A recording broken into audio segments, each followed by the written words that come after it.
Alright, so today I want to talk about what I would consider the 5 worst mistakes I see beginner digital artists make when they're digitally painting.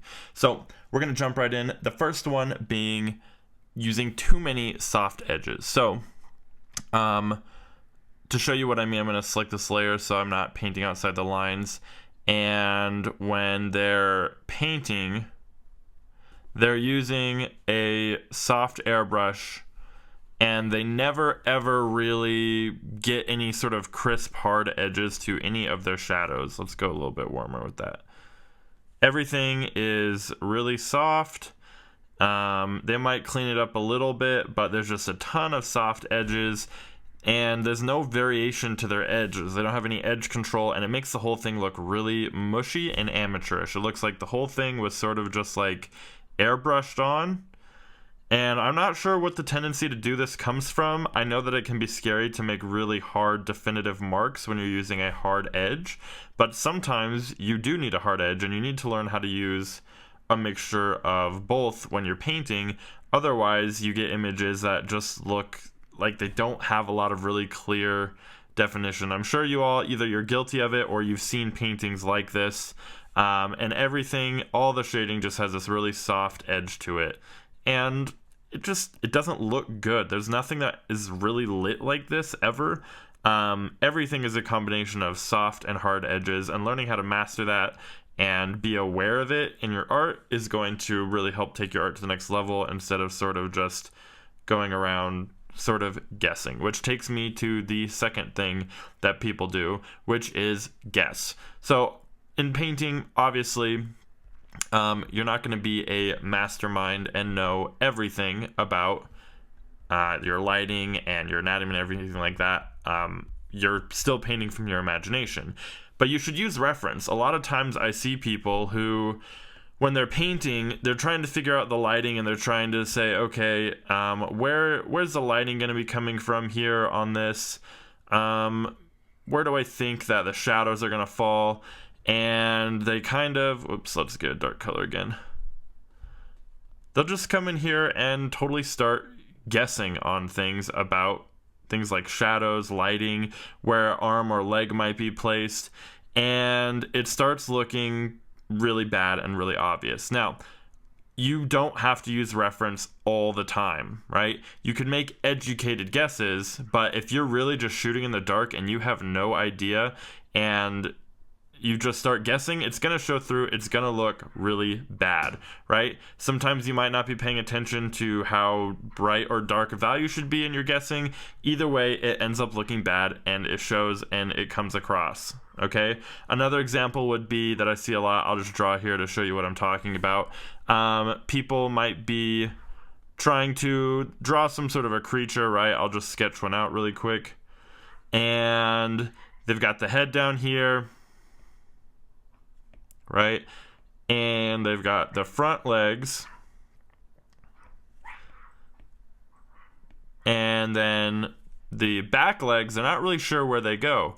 And so instead of figuring it out and using perspective and stuff like that, they just kind of guess, and you end up with something like this that doesn't really make sense, and it doesn't really add up, right? Think about it in 3D form. How does this object correlate? And figure out where that leg would fall on the other side, so that you don't have to guess, because it's going to make it look flat and amateurish and two-dimensional. Okay? So that's the second one, guessing. Stop guessing. If you're really uncertain about it and you just feel like you don't know if it's going to be right, then look up some reference and use that. Third one is going to be flat shading. This one is by far the most common, and it drives me crazy. I used to do it all the time as well, so don't worry about it, but do try and fix it. So flat shading is when people paint and shade using just kind of the same hue, or they're basically just adding black to their color in order to get their shadows, and adding white in order to get their highlights. And you end up getting just this really flat, ugly, boring looking sort of painting. And not only that, but it just doesn't look realistic. This never actually happens in real life. you always have a little bit of color to your light. It's almost impossible to naturally have just a pure white light. And there's always going to be reflected light of colors bouncing off of stuff. It doesn't really happen. So you could see just using that black, and I'll show you an example. I'll show you what I'm talking about here. We'll add some color. So I've added some black, and then now we're going to use the highlight and just bring it brighter in the pink range. Maybe that's a little too bright. But it just kind of makes it look really flat, really stale, really boring. It almost looks like clip art. It doesn't actually look like shading or anything of the sort. It looks really quite bad, right? And we want to learn how to avoid this by using different colors. So here's what we can do. I'm going to turn this down a little bit. Here's what we can do. I'm going to duplicate this and show you what I mean here. And we're going to change the hue, saturation, and brightness. And even just shifting a little bit towards one of these other color spectrums makes a big, big difference, as you can see. So when you're using shadows and highlights, add a little bit of color. It does not need to be that saturated, just a little tiny bit. If you look at any of my paintings, you can see that the shadows are never just black or white in the highlights. They always have a little bit of color to them. You could see the difference it already makes just by using the colors instead of just black and white. So add a little bit of color to your shading.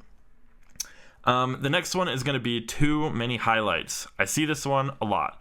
People, when they learn how to use highlights, get really excited because they start to feel like it makes their art look a lot more realistic. And so they start adding highlights, but they start adding them everywhere, and they just go overboard. They put them all over the place, all over their painting, everywhere they think they might be able to squeeze one in, because they feel like this is a trick, this is a secret to really making my painting look realistic. And unfortunately, it's not. Unless something is like super perfectly smooth and glistening wet, it's probably not going to have that many highlights. Probably just one, maybe two somewhere on the main form. But I see a lot of people, they just put them everywhere. They go crazy. It looks like Christmas because of how many little points of light there are all over their painting.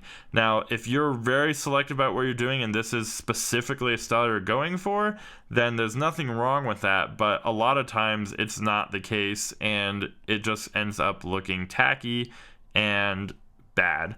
And you really don't need that many. Keep it simple, only do a few. Don't put so many crazy amounts of highlights.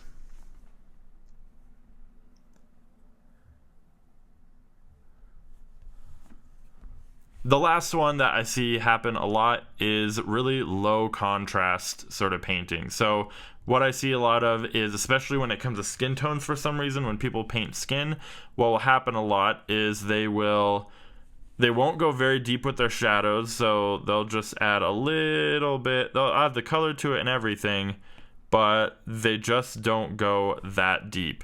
So their shadows will be just, barely darker than whatever it is that they're painting with, and their highlights will be just barely lighter than whatever their base color is. And by the end, their whole painting just kind of ends up looking pretty flat and boring because there's not a lot of contrast. You need to use your full entire value range, full value spectrum, from your brightest brights to your darkest darks. Get every single one in there, at least 7 out of the 10 values on the value scale, so that your painting doesn't just look so low contrast. It's hard to see what's going on.